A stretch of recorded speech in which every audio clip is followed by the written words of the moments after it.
സ്വാഗത പ്രസംഗത്തിനായി Cambridge Kerala cultural അസോസിയേഷൻ്റെ സെക്രട്ടറി ശ്രീ ജോസഫ് ചാക്കോയെ ഞാൻ സ്റ്റേജിലേക്ക് ക്ഷണിക്കുകയാണ്.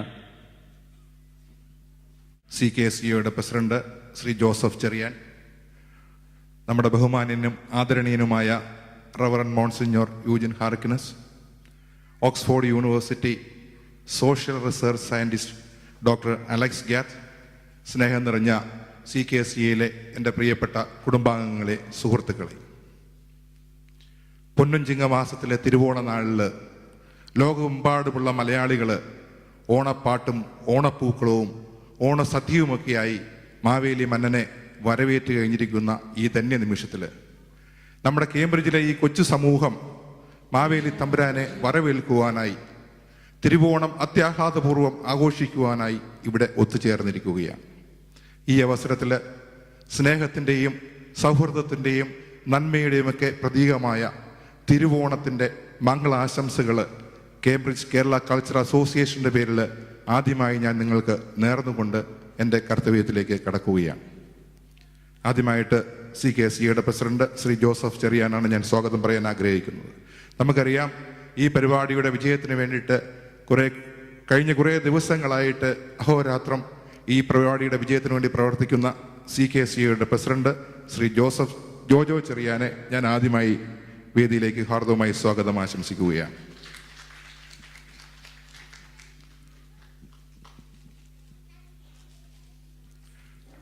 ഓണം മെസ്സേജ് നൽകുന്നതിന് വേണ്ടി നമ്മുടെ ക്ഷണം സ്വീകരിച്ച് ഇവിടെ എത്തിച്ചേർന്നിരിക്കുന്ന നമ്മുടെ കുടുംബത്തിൻ്റെ വലിയ കാരണവര് നമ്മുടെ പ്രിയപ്പെട്ട യൂജിനച്ചനാണ്.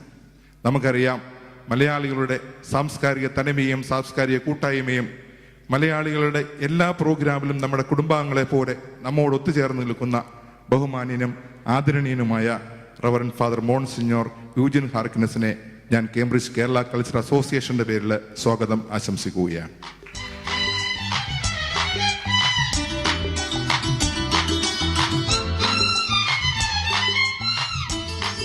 അടുത്തതായിട്ട് ഞാൻ സ്വാഗതം ആശംസിക്കുവാൻ ആഗ്രഹിക്കുന്നത് Oxford university social research scientist doctor Alex ഗ്യാത്തിനാണ്.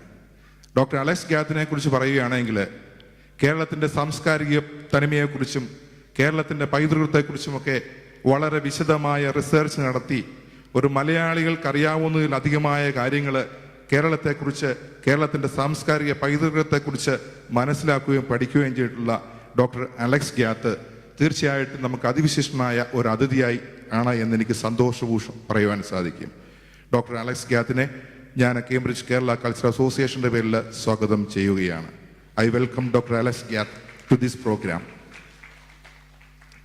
അടുത്തതായിട്ട് ഞാൻ സ്വാഗതം പറയാൻ ആഗ്രഹിക്കുന്നത് ഈ പരിപാടി വിജയിപ്പിക്കുവാൻ വേണ്ടി ഈ പരിപാടിയുടെ പിന്നിൽ പ്രവർത്തിച്ച CKCA മുഴുവൻ ഭാരവാഹികൾക്ക്, അതുപോലെ തന്നെ ഈ പരിപാടിയുടെ പിന്നിൽ പ്രവർത്തിച്ച CKCA മുൻ ഭാരവാഹികൾ, അതുപോലെ തന്നെ ഞങ്ങളുടെ CKCA കുടുംബാംഗങ്ങൾക്ക് എല്ലാവർക്കും ഞാൻ ഒറ്റ വാക്കിൽ ഈ ഓണപരിപാടിയിലേക്ക് സ്വാഗതം പറഞ്ഞുകൊണ്ട് നിർത്തുന്നു. നന്ദി, നമസ്കാരം. ആദ്യമായിട്ട് തന്നെ നമ്മുടെ ഈ കൊച്ചു കമ്മ്യൂണിറ്റിയിലെ എല്ലാവർക്കും എൻ്റെ വിനീതപൂർവമായ ഓണാശംസകൾ.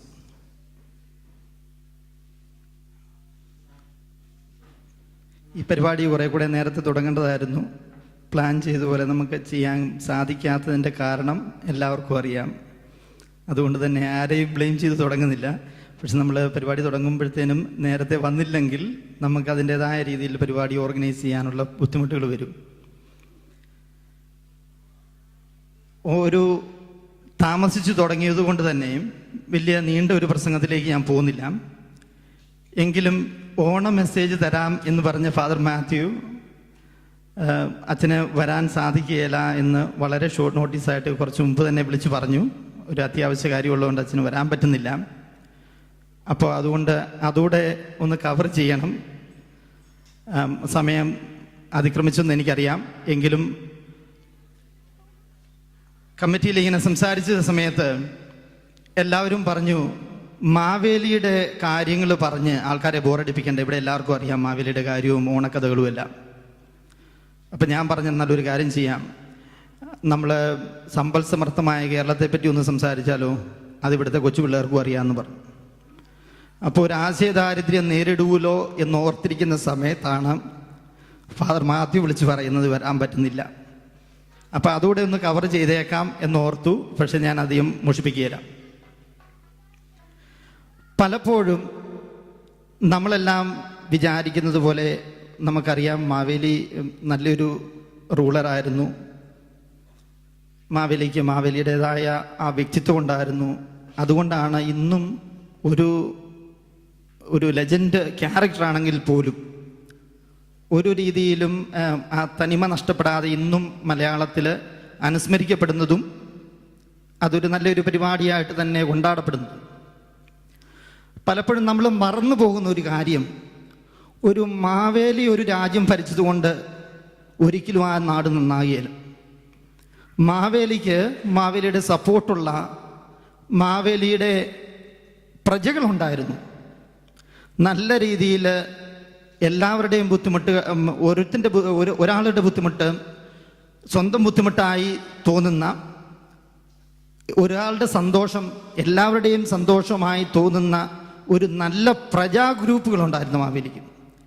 അതുകൊണ്ട് തന്നെയാണ് പലപ്പോഴും ഇങ്ങനെയുള്ള ഈ രാജ്യത്തിന് സമ്പൽ സമൃദ്ധിയും കാര്യങ്ങളും വരുന്നത്. അതുകൊണ്ട് തന്നെ ആയിരിക്കാം പാതാളത്തിലോട്ട് ചവിട്ടി താക്കാൻ പോകുന്ന സമയത്ത് പോലും വർഷത്തിലൊന്നെങ്കിലും എൻ്റെ ഭാര്യയുടെയും പിള്ളേരുടെയും കൂടെ താമസിക്കണം, അല്ലെങ്കിൽ എൻ്റെ വീട്ടുകാരുടെ കൂടെ കഴിയണം, അല്ലെങ്കിൽ അമേരിക്കയ്ക്ക് ഒരു ഹോളിഡേക്ക് പോകണം എന്നുമല്ല പറഞ്ഞ് എൻ്റെ പ്രജകളെ എനിക്ക് കാണണം. അതുകൊണ്ട് തന്നെയാണ് ആ ലെജൻഡിൻ്റെ ക്യാരക്ടർ നമ്മൾ അവലോകനം ചെയ്യുമ്പം എപ്പോഴും അവരുടെ ആ ശക്തി എന്ന് പറയുന്നത് അവരുടെ ആ പ്രജാ ഗ്രൂപ്പുകൾ തന്നെയായിരുന്നു. ഇപ്പോഴും അതുപോലെ തന്നെയാണ് കുറച്ച് താമസിച്ച് ഇവിടെ വന്നു കഴിഞ്ഞാലും നമ്മുടെ കമ്മ്യൂണിറ്റി. ഇതിനകത്ത് ഈ ഓണപരിപാടി ഓർഗനൈസ് ചെയ്യുന്ന സാധാരണ പരിപാടിയേക്കാളും ബുദ്ധിമുട്ടുള്ളൊരു പരിപാടിയാണ്. കാരണം നമ്മൾ പല കാര്യങ്ങളും ഓർഗനൈസ് ചെയ്യുമ്പോഴത്തേനും മറ്റ് പരിപാടിയൊക്കെ ബുദ്ധിമുട്ടുള്ള പരിപാടിയാണ്. എങ്കിലും പ്രത്യേകമായിട്ട് ഈ ഓണ കമ്മിറ്റിയിൽ വർക്ക് ചെയ്യുന്ന ബെന്നി, സുധാ, ഷാജി, ഘോഷി, സന്തോഷ്, ജോണി ഇവിടെ ഇല്ല, നാട്ടിലാണ്. അതുപോലെ ജോവി നാട്ടിലാണ്. റോയി വളരെയേറെ കഷ്ടപ്പെട്ട് പല പരിപാടികളും ചെയ്യുന്നുണ്ട്. അതുപോലെ ജോയി, പിന്നെ കുര്യൻ, എല്ലാവരോടും ഇതിന് വേണ്ടി പരിശ്രമിച്ച എല്ലാവരോടും നന്ദി പറയാനുള്ളൊരു അവസരവുമായിട്ട് ഞാനിത് ഉപയോഗിക്കുകയാണ്. അതുപോലെ തന്നെ നമ്മുടെ കൊച്ചു പിള്ളേരുടെ ഡാൻസ് ഉണ്ട്. ഇവിടെ സ്റ്റേജിൽ കുറച്ച് എംറ്റി ചെയർസ് ഉണ്ട്. അത് സാരമില്ല, പിള്ളേരവിടെ കോസ്റ്റ്യൂം ഇട്ട് ഇരിക്കുകയാണ്. അവരുടെ കോസ്റ്റ്യൂം നല്ല ഭംഗിയായിട്ട് തന്നെ അവർ ചെയ്തിട്ടുണ്ട്. കാരണവന്മാർ ഒരുക്കിക്കൊണ്ട് വന്നിട്ടുണ്ട്. അവരിപ്പോൾ ഉടനെ ഇങ്ങോട്ട് വരണ്ട എന്നുള്ള ഒരു രീതി കൊണ്ടാണ് നമുക്കിങ്ങനെ കുറച്ച് എംറ്റി ചെയർസ് കാണുന്നത്. അത് സാരമില്ല. അപ്പം അതിനുവേണ്ടി പ്രവർത്തിച്ച ഇതിൻ്റെ വൈസ് പ്രസിഡന്റ് സുധാ ഷാജി, പിന്നെ ജെസി ബിജ്ലി, പിന്നെ Shari. Stop to reflect about the goodness that we have received in life. And that is why in Kerala, I understand it is a festival that is celebrated by people of all faith, whether they are Hindu, whether they are Christian, whether they are Muslim, to recognize the goodness of God in creation and to recognize that part of the relationship we have with our Creator is one of thankfulness, to be thankful. We have in our parish some 57 different nationalities. But one of the largest, of course, is our contingent from Kerala, with many families, and they have brought so much joy to me as a priest, so much faith and goodwill and companionship. But one of the things which I attempt to do in my parish is to try and learn one word in the language of each of our nationalities. And if there's one word I think it's important to learn, it is the word or the expression thank you. Whether you say merci or gracias or obrigado or evcharisto, whatever it is, to be able to say thank you to people. Because if we say thank you and have thanks at the very bottom of our hearts, that which inspires us to live, to be thankful that we are being brought into the presence of other people. We're meeting new people. We say thank you for your presence among us. We say thank you for the food we share. We say thank you for so many things that we receive in life.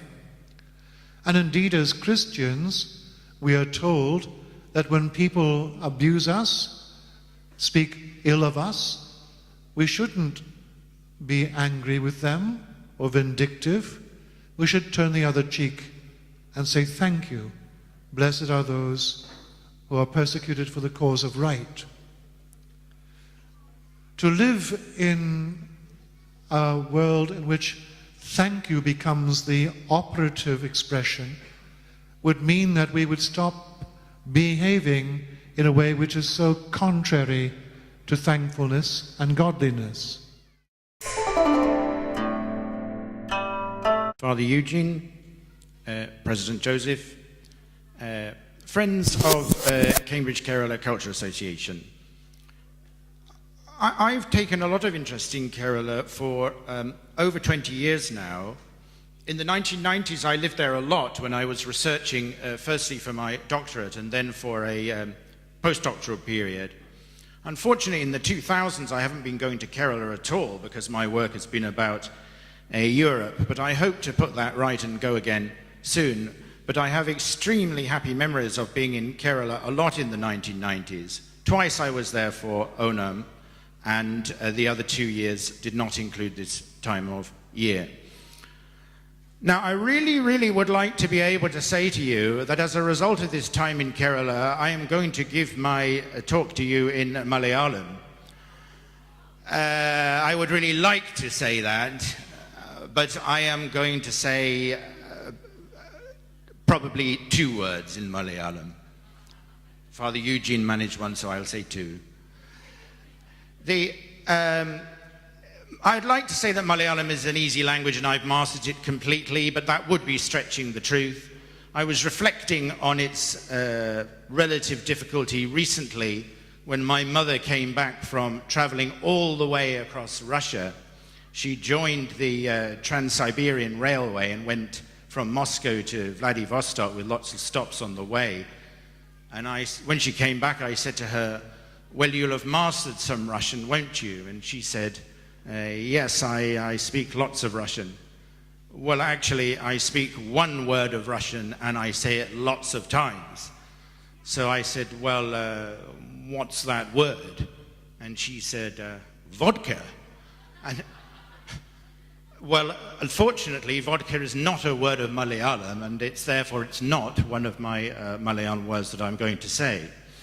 I do have a very strong opinion on what is the most useful word in Malayalam, apart from, in my experience, apart from nani. I completely agree with Father Eugene on that. The most useful word after nani is, and I hope you'll get it if you're a Malayalam speaker as I say it, it is manasilayo.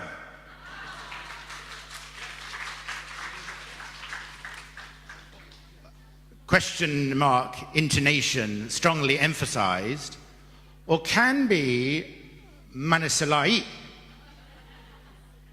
or even manisalaile, exclamation mark. I have found that in my faltering attempts to speak Malayalam, what I do is I say a word or two, possibly stretching to a sentence or two, and then I say manasilayo. And absolutely everybody agrees with the point that I have just made, even if they haven't the slightest idea what I'm talking about. It is undoubtedly the most useful word in Malayalam after nani. I once or twice when I was just beginning to learn the language, somebody would sit me down and say, probably in English, "How's the Malayalam coming along?" And I would say, this is really true, actually. This is absolutely true. It happened on at least 2 occasions. I would say, well, and somebody would look very nervous and they'd go off and get me a glass of water and put a glass of water in front of me because the Malayalam for water is wellam. And I would be very pleased by that, and it's been stamped into my memory ever since. But I'd have to say, well, I haven't actually started speaking Malayalam yet. I was speaking English, and I begin every sentence with well. That is my English dialect. Now, Onam, I was in Kerala twice for Onam, and I know it's a wonderful celebration. The first time I was in Trivandrum, we'd had a very busy period. I'd had to go up to Kottayam for a meeting. I'd arrived back very, very late at night from a busy program in Kottayam, and I think the following... നമ്മുടെ ഓണാഘോഷ പരിപാടിയുടെ ഏറ്റവും പ്രധാനപ്പെട്ട സമയത്തേക്ക് നമ്മൾ കടക്കുകയാണ്. തൻ്റെ കേംബ്രിഡ്ജിലെ പ്രിയപ്പെട്ട ഇഷ്ടജനതയെ കാണുന്നതിനും അവർക്ക് ഓണാശംസകൾ അർപ്പിക്കുന്നതിനും വേണ്ടി മാവേലി തമ്പുരാന് എഴുന്നള്ളുകയാണ്. മാവേലി തമ്പുരാൻ കടന്നു വരുമ്പോൾ നമുക്ക് ആഘോഷപൂർവ്വം അത്യാഹ്ലാദപൂർവ്വം മാവേലി തമ്പുരാനെ നമുക്ക് ഈ വേദിയിലേക്ക് സ്വാഗതം ചെയ്യാം. മാവേലി തമ്പുരാൻ്റെ വരവറിയിച്ചുകൊണ്ട് ചെണ്ടമേളങ്ങളും പുലികളികളുമൊക്കെ ഈ വേദിയിലേക്ക് കടന്നു വരികയാണ്.